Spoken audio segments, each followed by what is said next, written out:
सैकड़ों की भीड़ ने जो घेर लिया सिंह को, तो सैकड़ों की भीड़ पर एक सिंह भारी था। और मरकटी सी मृत्यु नृत्य करती थी डरकर, मृत्यु का मदारी चंद्रशेखर तिवारी था। वो मरकटी सी मृत्यु कहां पर नृत्य करती थी? वो इलाहाबाद के प्रयागराज में, जहां पर आज भी चंद्रशेखर आजाद जी अपनी मूंछों पर ताव देते हुए आज भी खड़े हैं और हम सबको आजाद देश में अपने वंशज के रूप में छोड़ करके चले गए। और कैसे बहुत ही छोटे में उनकी जो है मैं प्रस्तुति आपके सामने रखूंगा। अगर अच्छी लगती है तो जरूर लाइक करना। मेरे लिए नहीं, सपूत, वीर सपूत उस क्रांतिकारी के लिए जिनकी वजह से स्वच्छंद होकर के सांस लेते हैं। तो शुरू करते हैं। 23 जुलाई सन 1906 चंद्रशेखर तिवारी से कैसे आजाद बनते हैं और कैसे ये उन्नाव को सौभाग्य ना प्राप्त होकर के मध्य प्रदेश के भावरा को यह सौभाग्य प्राप्त होता है। क्योंकि मूल निवासी तो उन्नाव, जो कि आज उत्तर प्रदेश में पड़ता है, उत्तर प्रदेश में पड़ता है, उस वक्त उस क्षेत्र में भीषण अकाल पड़ रहा था, जिसके कारण इनके पिता सीताराम तिवारी जी यहां से चल करके, पिता सीताराम तिवारी जी चले जाते हैं। कहां पर चले जाते हैं? मध्य प्रदेश के भावरा में, जहां पर उनके माता जगरानी देवी के गर्भ से इस वीर सपूत का जन्म होता है, माता जगरानी जी के गर्भ से। कब? 23 जुलाई सन 1906 को। माता कौन है? जगरानी देवी। तो जैसे ही इस महान क्रांतिकारी का जन्म होता है, जन्म के बाद में जब इनके बचपन के रूप में छोटी छोटी क्रीड़ाएं सामने आती हैं, तो माता और पिता को एक भाव प्रकट हो जाता है कि मेरा सपूत किस दिशा में जाना चाहता है। एक रिबेलियन थे, सच को सच कहना, झूठ को झूठ कहना, ये बचपन से ही झलक दिखने लगा था इनको। और गुलामी की जंजीर में को तोड़ करके आगे निकल जाने का, और खुद आजाद नाम के नहीं और काम के आजाद होकर के पूरे देश को आजाद करा करके चले जाएंगे, ये किसी को उस वक्त पता नहीं था।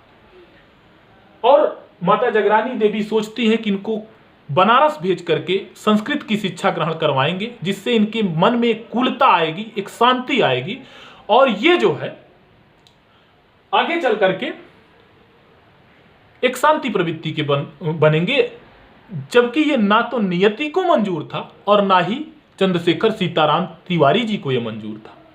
यही कारण था कि 13 अप्रैल, कब? 13 अप्रैल सन 1919 को, जब जो है 13 अप्रैल सन 1919 को एक बहुत बड़ी घटना घटित होती है।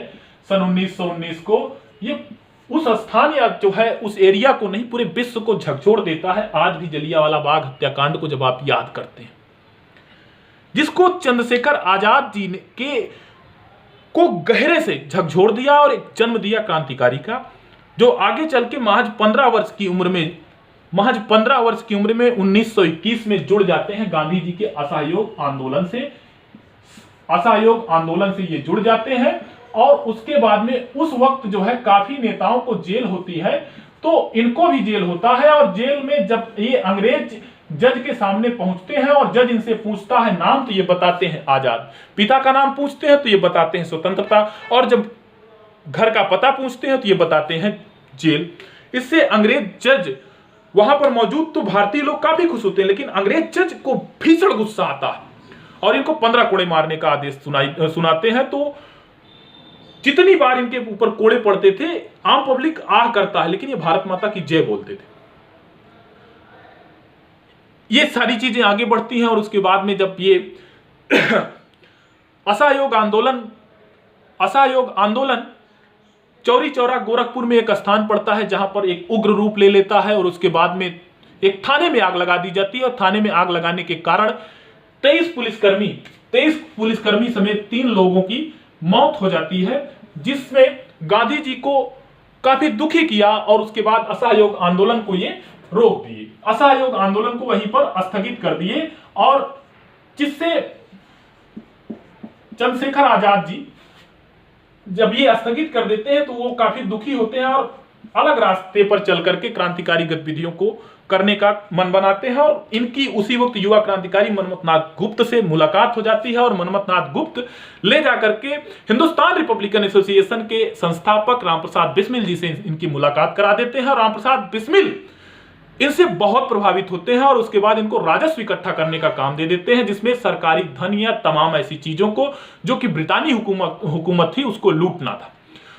तो ये सारे गतिविधियों को ये अच्छे से कर ही रहे थे कि इसी बीच में 9 अगस्त सन 1925 को काकोरी नामक स्थान पर एक बड़ी लूट को अंजाम देने का इन्होंने मन बनाया और उसके बाद में ये उसको अंजाम भी दिया 9 अगस्त सन 1925 को।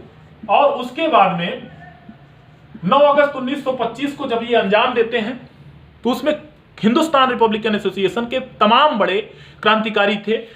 उस वक्त सभी लोग तो पकड़े गए, लगभग ज्यादातर लोग। उस वक्त भी ये जो है चंद्रशेखर आजाद अंग्रेज की बेड़ियों से आजाद थे और भाग निकले उनको चकमा दे करके।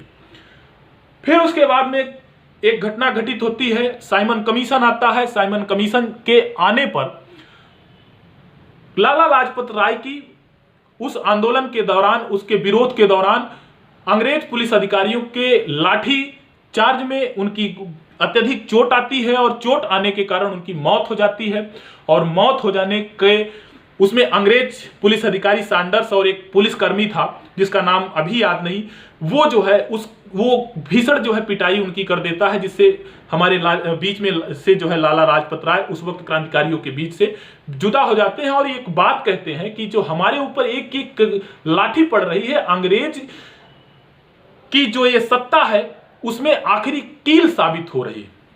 उन्होंने ये बात कह करके शहादत को मंजूर हो गए और शहादत को प्राप्त हुए, जिसमें भगत सिंह, सुखदेव और राजगुरु के साथ में जो है चंद्रशेखर आजाद जी इनका जो है बदला लेने का काम जो है एक बीड़ा उठाते हैं, मन बनाते हैं और अंग्रेज पुलिस अधिकारी जॉन सैंडर्स की हत्या कर देते हैं गोली मार करके। फिर उसके बाद में भगत सिंह, सुखदेव, राजगुरु अरेस्ट हो जाते हैं। उस वक्त भी ये आजाद रहते हैं और आजाद होने के नाते ये इनके सजा को कम कराने के लिए प्रयागराज आए हुए थे। प्रयागराज हिंदू हॉस्टल में उस वक्त रुके हुए थे अपने मित्र के साथ में।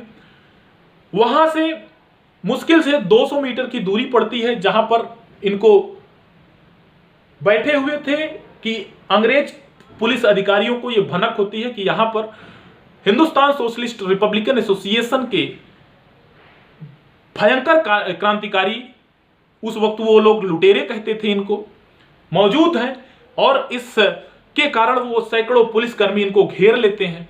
और घेरने के बाद में उस वक्त इनके पास कोई आयुध नहीं था, कोई शस्त्र नहीं था। एक पिस्तौल थी जिसमें 6 गोलियां थी और 6 गोलियों को के साथ में ही सैकड़ों पुलिसकर्मियों को चकमा देने की कोशिश किए और 5 पुलिसकर्मियों को 5 गोलियों से शहीद कर दिए। इसीलिए मैंने शुरू में कहा मरकटी सी मृत्यु नृत्य करती थी डर कर। उस वक्त सभी लोग डर रहे थे, किस प्रकार से डर रहे थे। और उसके बाद में जब एक गोली बची तो उन्होंने सोचा 27 फरवरी सन 1931 को 27 फरवरी सन 1931 को की घटना है ये। उस वक्त गांधी जी स्वराज भवन में मौजूद थे। उन्हीं से मुलाकात कर मोतीलाल नेहरू जी से ये कोशिश कर रहे थे कि हम जो है भगत सिंह, सुखदेव, राजगुरु के जो फांसी की सजा है उसको रुकवाएं और उनकी जो सजा है उसको कुछ कम करवाएं। तो ये खुदा को मंजूर ना था, उनको फांसी भी हुई। और चंद्रशेखर आजाद जी महज 24 वर्ष की उम्र में, जिस वक्त लोग सोचते हैं कि शादी हो, बीबियां हो, ऐसी हो, सुंदर हो, फलाने जगह हनीमून जाएंगे, ऐसे जाएंगे, वैसे जाएंगे, आजाद हैं हम, किसी को कुछ भी बोलेंगे क्योंकि ये आजाद हमको आजाद करके चले गए। तो सबसे ज्यादा अभी जो है असदुद्दीन ओवैसी जी जो है इस शब्द को आजाद शहरी हैं हम, कोई हम गुलाम तो है नहीं। लेकिन इसके पीछे चंद्रशेखर सीताराम तिवारी जी का जो शहादत है, किस प्रकार से हम लोग आजाद हैं इसको सोचते ही नहीं। तो इन सारी चीजों को जो है ना सोचते हुए 5 गोली अंग्रेज पुलिसकर्मियों के ऊपर और 1 गोली अपने कनपटी पर मार करके वीर सपूत शहीद हो जाता है। अगर आपको ये वीडियो अच्छी लगती है तो भारत माता की जय और एक बार चंद्रशेखर आजाद पूरे जीवन पर्यंत धरती पर जब जब धरती रहे, जब तक धरती रहे तब तक आजाद ही रहें, किसी की बेड़ियों में ना जकड़ें। इसके लिए आप कमेंट बॉक्स में जरूर लिखें चंद्रशेखर आजाद जी के विषय में जितना आप जानते हैं, और जय हिंद जरूर लिखें। आजाद मुल्क के आजाद शहरी आजाद चंद्रशेखर आजाद जरूर लिखें। बहुत बहुत धन्यवाद आपको।